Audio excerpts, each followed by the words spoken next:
শুনুন, আপনাকে ডাকছি, আপনি শুনতে পাচ্ছেন না? আমাকে? বাবা, এমন ভান করছেন যেন ভাজা মাছটা উল্টে খেতে জানেন না। এসব কি আনপার্লামেন্টারি কথা বলছো তুমি? এতে ভাজা মাছ উল্টে না খেতে জানার কি আছে? আপনি আমার মেজো জেঠুকে ডেকেছিলেন কেন? আমি তোমার মেজো জেঠুকে কেন ডাকবো? আমি ডাকিনি। তাই নাকি? ডাকেননি বলছেন? তাহলে ব্যাপারটা এক্স্যাক্টলি কি হয়েছিল বলুন তো, মানে কে কাকে ডেকেছিল? আচ্ছা বেশ, আমি একটা কাজ করছি, আমি মেজো জেঠুকে ফোন করছি, ফোন করে জিজ্ঞেস করব যে আলটিমেটলি কে কাকে ডেকেছিল। যদি উনি আমাকে বলেন যে উনি আপনাকে ডেকেছেন, তাহলে আপনি যা শাস্তি দেবেন আমি মাথা পেতে নেব। বাট যদি এটা প্রমাণিত হয় যে আপনি মেজো জেঠুকে ফোন করে ডেকেছিলেন, তাহলে কিন্তু আমি যা শাস্তি দেব আপনাকে মাথা পেতে নিতে হবে। এত শাস্তি দেওয়ার কি আছে? হ্যাঁ, ডেকেছিলাম। কেন ডেকেছিলেন?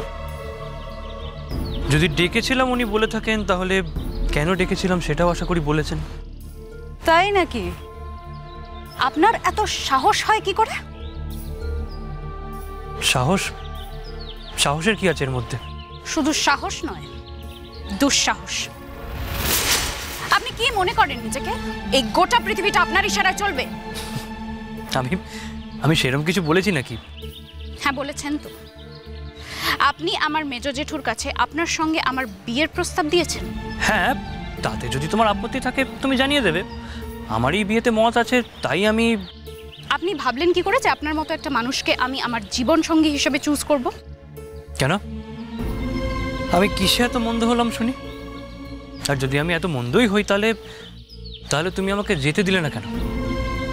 আমাকে আটকালে কেন? বোকার মতো কথা বলবেন না।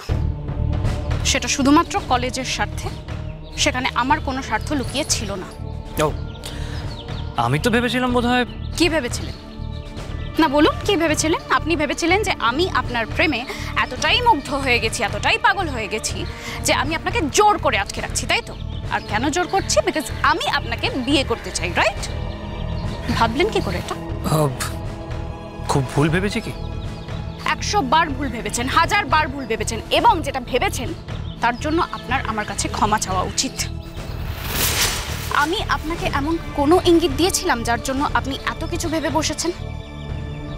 না, ইঙ্গিত দাওনি, কিন্তু। Shut up! আর একটা বাজে কথা বলবেন না। আপনি যে এত বড় একজন দুশ্চরিত্র আমার সত্যি জানা ছিল না। দোয়েল পাখি, mind your language. You mind your language. শুনুন, আপনি আমার মেজো জেঠুর সাথে যা কথা বলেছেন সে ব্যাপারে আপনি আর ফার্দার এক পাও এগোবেন না। এগোনোটা তো আর একা এগোলে হয় না, এই ক্ষেত্রে দুজনকেই এগোতে হয়। আর তুমি যখন চাইছো না এগোতে, তখন এটা এখানেই শেষ হয়ে গেল। এটা নিয়ে প্লিজ আর লোক জানাজানি করো না। 100 বার বলবো, এক্ষুনি যাব গিয়ে প্রিন্সিপাল স্যারকে সবটা জানাবো। আপনার এত বড় সাহস হয় কি করে? মানে আমি বুঝতে পারছি না, মানে আমাকে এত অন্যায় সহ্য করতে হবে কেন? দিনের পর দিন আপনি অন্যায় করে যাবেন। শুনুন, আপনি আমার কলিগ, এটা আমার ওয়ার্ক প্লেস।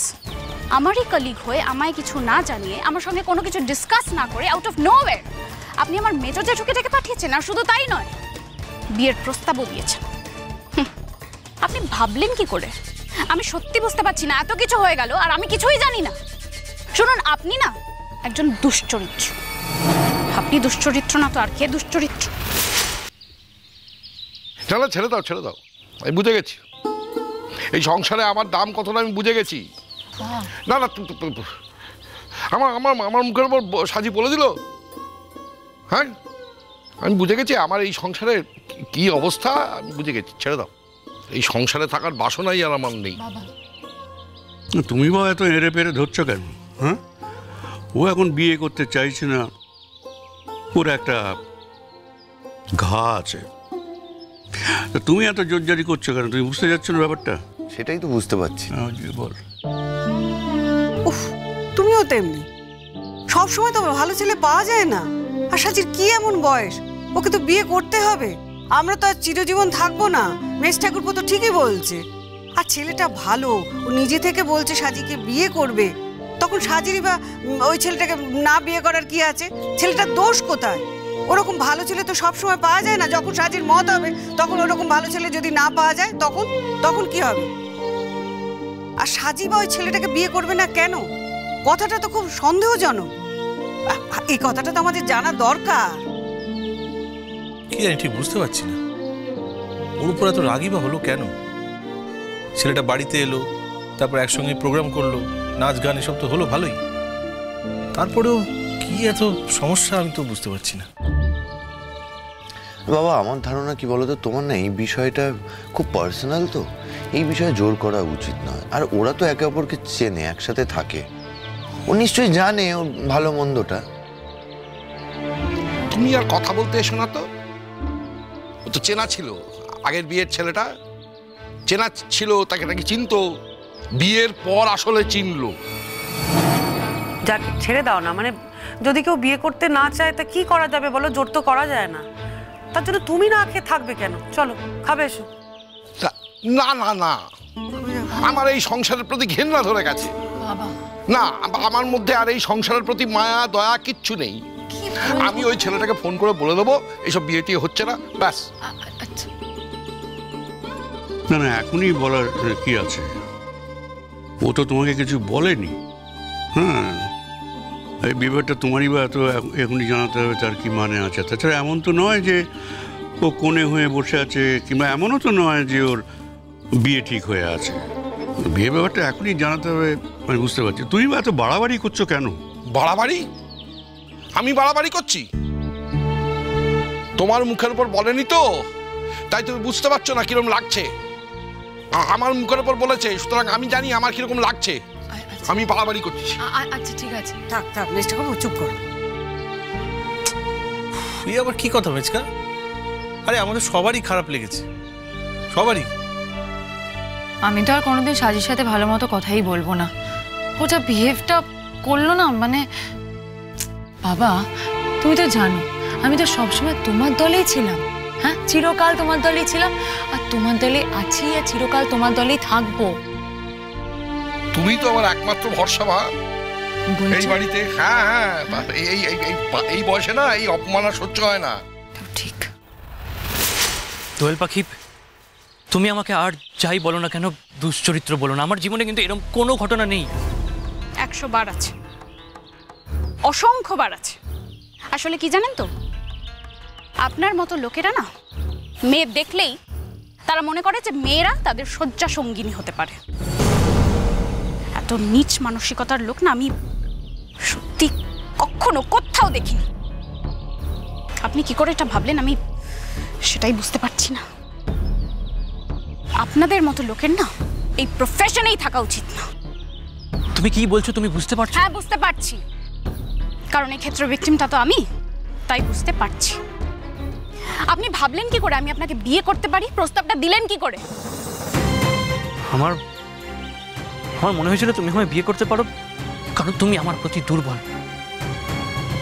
আপনি কিন্তু আমাকে অ্যাকিউজ করছেন আমি আপনার প্রতি দুর্বল।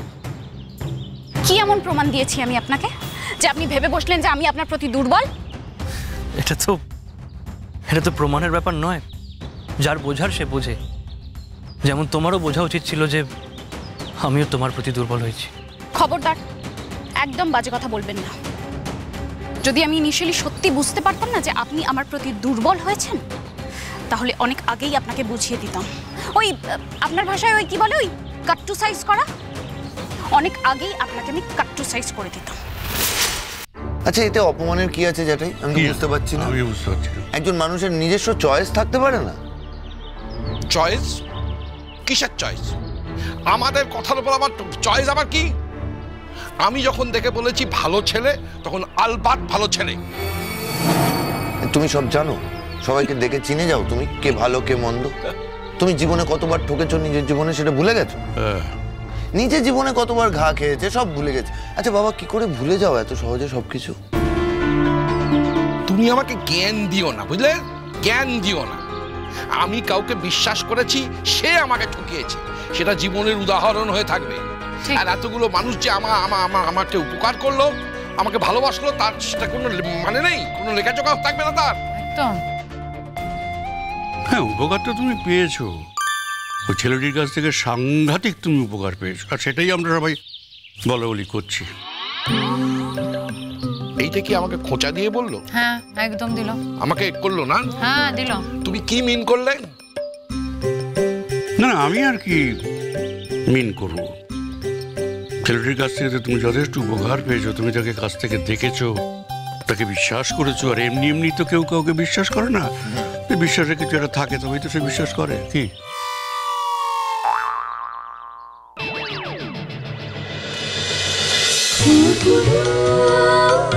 খুন খুন